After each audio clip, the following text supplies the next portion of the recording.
Y llegó el momento de hablar de economía con nuestro periodista Jorge Hurtado. Jorge, buenas noches y bienvenido. Buenas noches, María Clara. Bueno, se cumplen 25 años del Banco Central Europeo y la conmemoración estuvo con noticias económicas. ¿Cuáles? Bueno, sin duda alguna. Antes hablaron principalmente de la inflación, que es uno de los males que afecta a la economía europea. El banco nació en 1998, pocos meses antes de la introducción del euro, y desde entonces el PIB per cápita de la eurozona se ha más que duplicado. La inflación ha sido en promedio del 2,05% en el cuarto de siglo de existencia de ese banco, no muy lejos del objetivo del banco, pero los críticos afirman que este banco tardó demasiado tiempo en subir los tipos de interés el año pasado, creyendo que la inflación era temporal. Los precios de la eurozona tocaron máximos históricos el año pasado cuando la invasión rusa disparó también los precios de la energía, sumado a los retrasos de la cadena de suministro. Escuchemos qué decía la presidenta del Banco Central. Para el BCE, nuestra prioridad inmediata y primordial será volver a situar la inflación en nuestro objetivo a medio plazo del 2% en el momento oportuno. Y así lo haremos. Como dije recientemente, ante los cambios geopolíticos, las transformaciones digitales y la amenaza de un clima cambiante, habrá más retos por delante que el BCE tendrá que abordar. Jorge, y a propósito de los precios de la energía, hoy habló al respecto el presidente ruso Vladimir Putin. Bueno, el presidente habló durante una conferencia de la Unión Económica Euroasiática liderada por Rusia en Moscú. Allí dijo que los precios de la energía se aproximan a niveles económicamente justificados y que Rusia seguía cumpliendo sus compromisos. Escuchemos. No quiero volver sobre lo que nuestros oponentes han estado diciendo constantemente sobre la crisis energética en Europa. Pero quiero recordar una vez más de quién es la culpa. Ahora, gracias a Dios, los precios de la energía se acercan a precios económicamente viables. Pero, ¿de quién es la culpa? Nord Stream 1 fue reventado. Nord Stream 2 no se abrió.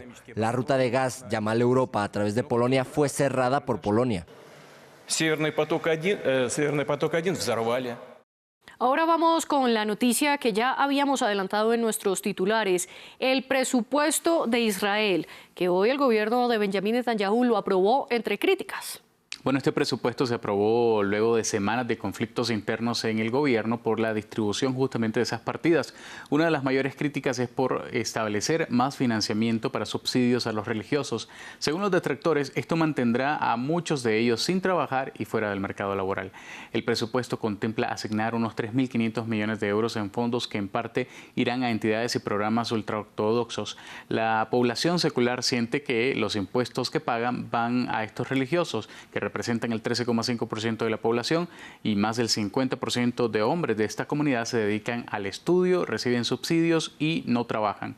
Tras la aprobación del presupuesto, el shekel, que es la moneda oficial, cayó un 0,8% frente al dólar, y el índice bursátil de referencia de Israel, el TA35, también cayó un 1,2%.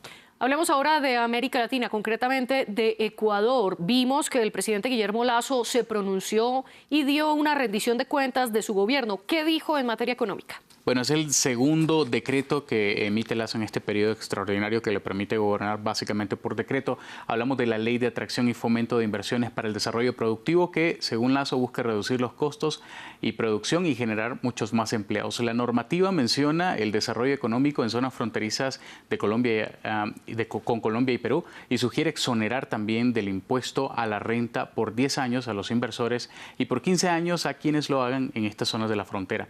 El decreto plantea la exención de tributos al comercio exterior, excepto a las tasas de servicios aduaneros para importación de insumo, bienes de capital y materias primas destinadas a estas zonas francas. Y en Panamá, las autoridades del canal están imponiendo nuevas medidas por la sequía. Bueno, la sequía que afecta al país está obligando a los portacontenedores a reducir su carga y también a pagar tarifas más altas para cruzar. A partir de hoy, los buques deberán reducir su calado y transportar menos carga. Estas medidas podrían provocar retrasos y costos más altos para las mercancías que pasan por el Canal de Panamá. El canal lucha contra la falta de agua desde antes, inclusive de la ampliación en 2016. Allí tienen un protocolo de tasas y restricciones de peso que se activa justo cuando empeora la sequía. Entre febrero y abril de este año llovió 50% menos de lo habitual cerca del área del canal. Hablamos del nivel más bajo en 2 décadas. Por las esclusas del Canal de Panamá suelen pasar el 5% del comercio global. Un número impactante.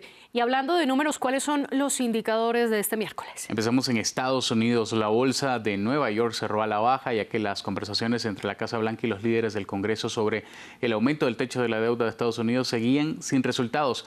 También por desacuerdos entre los miembros de la Fed sobre los futuros de los tipos de interés en ese país. En Europa hubo una nueva oleada de ventas que hizo que las bolsas europeas registraran su mayor caída en un día en 2 meses. Esto debido a los escasos avances en las negociaciones del techo de la deuda en Estados Unidos y también el repunte de la inflación subyacente en Reino Unido. Y en América Latina no le fue tan mal. La Bolsa Mexicana de Valores rebotó para romper una racha de 3 sesiones consecutivas cerrando en negativo. Bueno, Jorge, gracias por las noticias económicas y usted vuelve con más en una hora. Así es, nos vemos pronto. Y nosotros continuamos con el debate.